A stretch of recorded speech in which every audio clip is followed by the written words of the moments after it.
First question என்னன்னா buck bounty bro. நான் பார்க்குற விஷயம் பக் பவுண்டியில பக் பவுண்டி வந்துட்டா சம்பாரிச்சிடலாம். ஃபர்ஸ்ட் क्वेश्चन அதுதான். பக் பவுண்டி எல்லாம் ஏஏ பண்ணி கொடுத்துரும். நாங்கெல்லாம் எதுக்கு பக் பவுண்டியை ஸ்டார்ட் பண்ணணும்? பக் பவுண்டி வந்து இப்போ அது ஒரு அழிஞ்சிட்டு இருக்கிற ஒரு ஃபீல்டு அப்படின்ற மாதிரி சொல்றாங்க. என்னாச்சு அப்படின்னா ஒரு பர்சன் வந்து என்கிட்ட சொல்றாங்க லைக் வந்துட்டு உன்னோட கம்பெனி சைட்டை வந்து நான் டெஸ்ட் பண்றேன் அப்படின்ற மாதிரி சொன்னாங்க. ஓகேவா?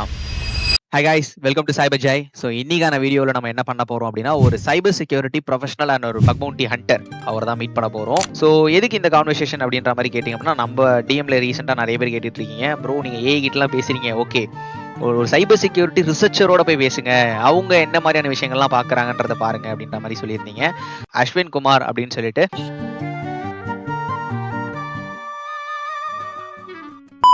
Buck bounty hunter and cyber security researcher அவர் கூட இப்போ மீட் பண்ணியிருக்கோம். Hi bro. Hi bro. So cyber Jai channel பார்த்துட்டு இருக்க எல்லாருக்கும் ஹாய். ஸோ இன்னைக்கு ப்ரோ நிறைய கொஸ்டின் கேட்க போகிறாரு, நானும் ஆன்சர் பண்ண போகிறேன். ஸோ முடிஞ்ச அளவுக்கு இது ரொம்ப ஃபன்னாகவும் எடுத்துகிட்டு போகலாம், ஒரு நாலேஜபிள் ஷேர் பண்ணுற மாதிரி கொண்டு போகலாம். இப்போ நம்ம வீடியோ பார்க்குற நிறைய பேர் வந்து பிகினர், அவங்களுக்கு சைபர் செக்யூரிட்டி கரியர் எப்படி ஸ்டார்ட் பண்ணணும்னு தெரியலாம். அண்ட் சம் பீப்புள் இருக்காங்க, அவங்க எப்படின்னா ஏஐ வந்து சைபர் செக்யூரிட்டி ரீப்ளேஸ் பண்ணிருச்சு அப்படின்ற மாதிரி நினைச்சிட்டு இருக்காங்க.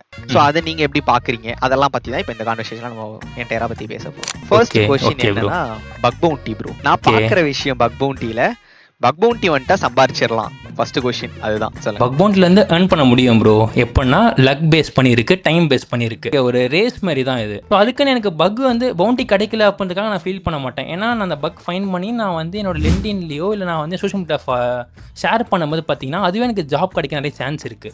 ஓகே. இன்னொன்று சொல்லணும் அப்படின்னா நிறைய பேர் சொல்லுவாங்க பக் பவுண்டி தான் பெருசு, சிடிஎஃப் தான் பெருசுன்னு சொல்லிட்டு. ஸோ பக் பவுண்டி வந்து பார்த்தீங்கன்னா உங்களுக்கு ரியல் டைம் ஒரு சிமுலேஷன் மாதிரி. ஸோ சிடிஎஃப் பார்த்தீங்கன்னா உங்களுக்கு வந்து ஒரு கேம் மாதிரி. இப்போ நீங்கள் சிடிஎஃப் பண்ணிட்டே நீங்கள் பக் பவுண்டிக்குள்ளே வரலாம். இப்போ என்கிட்ட நிறைய டிஎம் என்கிட்ட என்ன பேசுறாங்க, ப்ரோ நாங்கள் இன்ட்ரெஸ்டடாக பக் பவுண்டி ஸ்டார்ட் பண்ணுறோம், சைபர் செக்யூரிட்டி ஸ்டார்ட் பண்ணுறோம், ஓகேங்களா? எங்களுக்கு பேசிக்கா எந்த அவங்க என்ன ஃபீல் பண்றாங்கன்னா அவங்களுக்கு எந்த இடத்துல இருந்து ஸ்டார்ட் பண்ணணும்னு தெரியலையோ அப்படின்ற மாதிரி எனக்கு ஒரு ஃபீல்.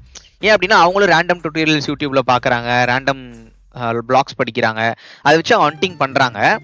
அவங்க பண்ற ஹண்ட் நீங்க சொல்ற மாதிரி டைம் பேஸ் பண்ணி கொஞ்சம் முன்ன பின்ன இருக்கிறதுனாலயோ என்னன்னு தெரியல, நிறைய டூப்ளிகேட்ஸ் ஆகுது. ஸோ அதனால அவங்களுக்கு ஹண்டிங் கிடைக்கிறதுல அதுக்கான பவுண்டி கிடைக்கிறது இல்லை. இதை நீங்க எப்படி பாக்குறீங்க? அவங்க எங்க இருந்து ஸ்டார்ட் பண்ணணும்? இப்போ ஒரு பிகினராக வந்து ஒரு காலேஜ் ஸ்டூடெண்ட் ஸ்டார்ட் பண்ணுறாங்க அப்படின்னா அவங்கள பேசிக்காக நெட்வொர்க்கிங்கில் ஸ்ட்ராங் ஆகணும் ப்ரோ. ஓகே.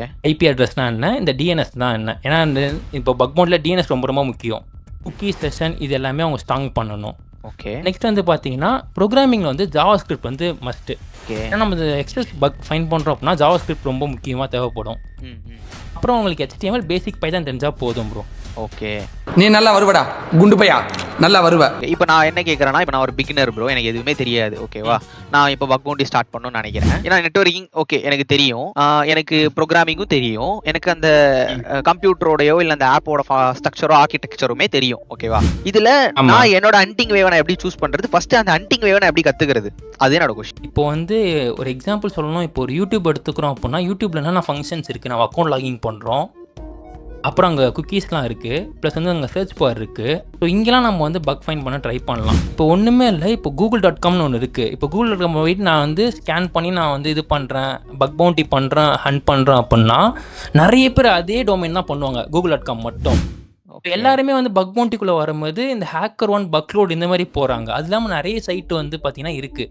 ஸோ அதுக்கு வந்து நீங்கள் கூகுள் டார்க்கிங் பண்ணி நீங்கள் எடுக்கலாம், அந்த சைட்டை மட்டும் தனியாக ஃபில்டர். பக் பவுண்டி எல்லாம் ஏஏ பண்ணி கொடுத்துரும். நாங்கெல்லாம் எதுக்கு பக் பவுண்டியை ஸ்டார்ட் பண்ணணும்? பக் பவுண்டி வந்து இப்போ அது ஒரு அழிஞ்சிட்டு இருக்கிற ஒரு ஃபீல்டு அப்படின்ற மாதிரி சொல்றாங்க. அதுல பர்சனலா எனக்கு உடன்பாடு கிடையாது. Because I am also cyber security researcher. எனக்கு அதுல உடன்பாடே கிடையாது. என்னை பொறுத்த வரைக்கும் ஏஐ ஒரு நல்ல அசிஸ்டண்டா இருக்குமே தவிர்த்து ஒரு நல்ல ஒர்க்கரா இருக்குமான்னு கேட்டா எனக்கு தெரியாது. ஓஹோ, எனக்கு நிறைய வேலை இருக்குன்னு தெரிஞ்சுக்கிட்டு வலுக்கட்டாயமா உங்களுக்கு அது சொல்லவே முடியாது. நான் ரீசெண்டா அந்த கொஸ்டின் நான் கிளாடிட்டையும் கேட்டிருந்தேன். அந்த கிளாடி எனக்கு சொன்ன ஒரு விஷயம் என்ன அப்படின்னா இதுதான் சொல்லிச்சு, நல்ல அசிஸ்டண்டா இருக்கும், உங்களுக்கு வந்து ஒரு நல்ல ஒர்க்கரா இருக்கும்னு கேட்டா கொஸ்டின் மார்க் தான்ற மாதிரி அவன் பேசினான். அதை நீங்க எப்படி பாக்குறீங்க? இப்போ வந்து ஏஐன்றது ஒரு நம்மளோட டூல் தான் ப்ரோ. இப்போ எடிட்டிங்க்கு ஒரு சாஃப்ட்வேர் யூஸ் பண்றோம்ல, ஸோ அந்த ஒரு டூலை தான் நம்ம யூஸ் பண்ண தாண்டி அதை ரீப்ளேஸ் பண்ணணும்னு சொல்லிட்டு நம்ம அப்படி பிளைண்டாக நம்பக்கூடாது. ஸோ ஏஐ வச்சு நம்மளால் ஒரு ஒர்க் வந்து 8 hours பண்ணுற ஒர்க் வந்து பார்த்திங்கன்னா ஒரு 4 hours ஒரு 3 hours முடிக்க தான் நம்ம யூஸ் பண்ணணும். கம்ப்ளீட்டாக அது வந்து நம்மளுடைய ஒர்க்கை ரீப்ளேஸ் பண்ணணும் இல்லை பக் பவுண்டி பண்ணணும் அப்படின்லாம் கிடையாது.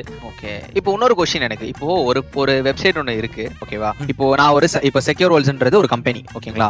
அவங்க என்ன பண்றாங்க அப்படின்னா சைட்டு கொடுத்துட்றாங்க, ஓகேவா? அவங்களோட சைட் இருக்கு, அவங்களோட பெர்மிஷன் இல்லாம அந்த சைட்டை டெஸ்ட் பண்றாங்க பிகாஸ் ஆஃப் பக் பவுண்டின்னு சொல்றாங்க, ஓகேவா? அந்த பர்டிகுலர் கம்பெனி எந்த இடத்துலயுமே அவங்க பக்கை சொல்லலை, இந்த ஃபைன் பண்ணுங்கன்னு எதுவுமே சொல்லலை. பட் ஒரு பர்சன் என்ன பண்றாரு அப்படின்னா அந்த கம்பெனியை வந்து டெஸ்ட் பண்ண ட்ரை பண்றாரு, ஓகேவா? அந்த சைட்ல பக் கண்டுபிடிக்க ட்ரை பண்றாரு. அது லீகல்ல வருமா இல்லீகல்ல வருமா?